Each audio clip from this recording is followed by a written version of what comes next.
What is up, my friends? It is Wednesday. It is the late night agenda, and I hope that you are all well. I think it's fair to say it's been a rather eventful day on the potential transfer front for Liverpool Football Club. We had the heartbreaking confirmation that Liverpool will not be, in fact, paying €300 million for Kylian Mbappe, as if that came as a surprise to any of you. But there is some positive stuff that has come out over the past 24 hours, and I am, of course, here to take you guys through it. But I want to know your thoughts. Let me know in the comment section. Do drop a like in the video, and please do hit that subscribe button. So let's start off with news of an outgoing that we brought to you guys last week, but it has been now confirmed that Fabio Carvalho will travel over to Germany on Thursday for a medical ahead of his proposed loan move to RB Leipzig.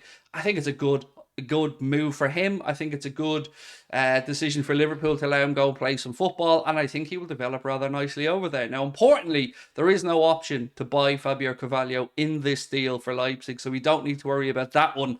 But the reason I brought Leipzig up first is because, of course, I'm about to segue into Liverpool's interest in Dominik Szoboszlai, Hungarian international. I think he's 22 or 23 years of age, so still very young. And if you look at his Wikipedia page right now, and I kid you not, it says that he's a Liverpool Football Club player and that he wears the number 23. Now, he doesn't. I believe he wears the number 17 for Leipzig and I think the number 10 for Hungary. But it is looking like Liverpool have concrete interest in this guy. And it's been an interest that's been there for quite a few years from Jurgen Klopp. You may remember Kloppo hijacking the press conference of Dominik Szoboszlai, not the press conference, the post-match interview after Liverpool beat Salzburg to praise Szoboszlai for his performance. Now, David Ornstein's been speaking and saying Liverpool are exploring a move for Dominik Szoboszlai of RB Leipzig. Now, what do we know? Well, we know that there is currently a €70 million buyout clause in his contract, but that is apparently running out at the end of this month, so the end of June.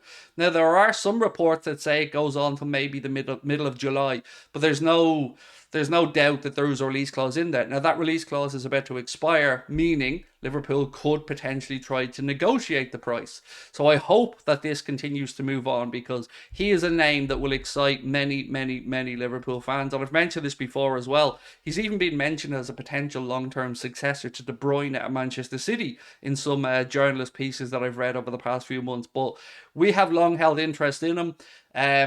And it would be perfect. It would be a great piece of business. He's a very, very bright spark. He's a very clever football player. He's in the right age profile. And what gets me about this one is that there are some Liverpool fans who are rightly feeling €70 million.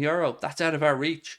That feels really bad right now, doesn't it? To even have to say those words out loud on a day where we've seen Arsenal all but agree a fee with West Ham for £105 million for Declan Rice. Manchester City pulled out of that one, and it looks like Arsenal are going to get their man on top of Kai Havertz. So that's an outlay of about £170 million there from Arsenal. So whatever FSG think, that's the level we're competing with. This isn't a Manchester City now. We're not talking about a club that just throws money around, or a club like Chelsea who has an owner that's a little bit, shall we say, anxious to get the money out of the Chelsea account and into the accounts of other footballers and other agents. But Arsenal doing it means business is serious. Also, you've probably seen this as well today, James Maddison is closing in on a move to Spurs for £40 million.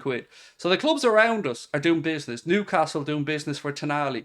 So Liverpool should be looking to make their own statement. We've got a great piece of business with Alexis McAllister. I know we're all over the moon about that signing.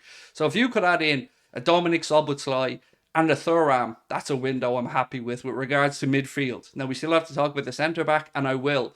But honestly, right now, if you said to me, we'll end this window sorting out our midfield by bringing in McAllister, Szoboszlai and Thuram, I'm very, very happy with that window. Add to that the young talent that we have already at the club. Harvey Elliott scored today for England in their 2-0 victory over Germany. They'd already booked their places in the quarterfinals of the Under-21 Euros. But I guess for you English guys, or I know Scout's not English, but for those that are watching from the UK, particularly England, I guess it's always nice to beat the Germans for you guys. But yeah, so that's where we're at with Dominik Szoboszlai. Look, I think this interest is concrete and real, but I can't give you any guarantees over whether John W. Henry and FSG will pay the money. And how frustrating is that to hear me say, or whoever your media outlet of choice is to see these things, we should be absolutely able to do that level of business for somebody like Szoboszlai or somebody like Barella. So I'm hoping that Liverpool can come to an agreement. Now, Again, I said to you guys when we were sending Carvalho on loan originally, when this came up about Leipzig, that there were Leipzig players there that we should be looking to negotiate a potential deal for. Obviously, we were thinking initially about Josko Gvardiol. He's most likely heading to Manchester City. But Szoboszlai was one of the other names we mentioned, and it's good to see that mainstream journalists are actually starting to report that Liverpool do have a serious interest in him. So we will absolutely keep an eye on this one for you. If we think there's more legs to it, which we do hope, I can't lie, I'm very excited about this possibility.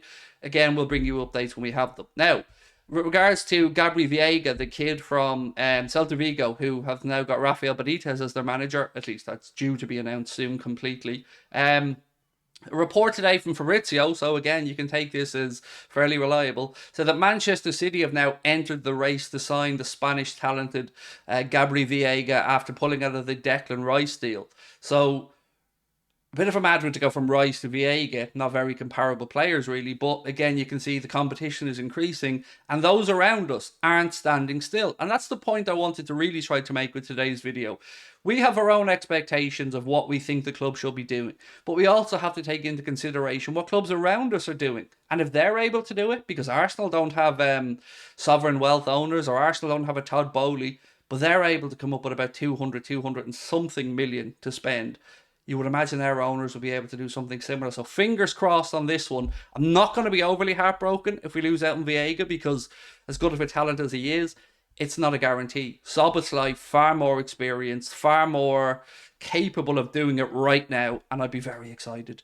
Now, to finish up, we have a little bit of information on Liverpool's search for a centre-back. We know that Mickey van der Ven is also attracting interest from Spurs, and I don't know if that's going to lead to Spurs putting in an offer and maybe trying to get the kid, but today it's been reported again, coming out of Spain, that Liverpool are amongst 3 Premier League clubs who are interested in Gonzalo Inacio from Sporting Lisbon.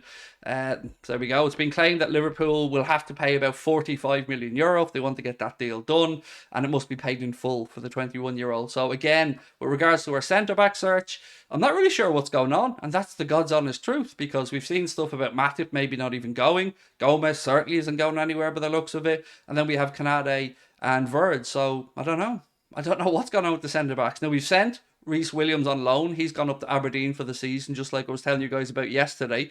So that's one more centre-back out the door.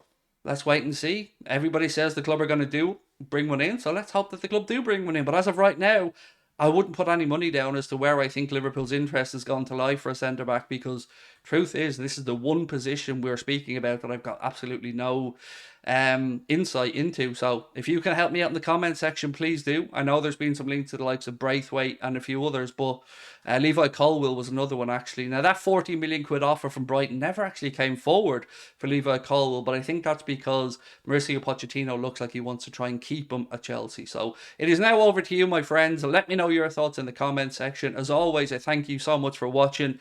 We've been absolutely flying over the past few months, and with us moving back to YouTube for all of our watch-alongs this season, I think you can expect lots of fun stuff coming up over the next year. So thank you as always. Have yourselves a wonderful evening, and I will catch up with you tomorrow. Same time, same place. Bye-bye.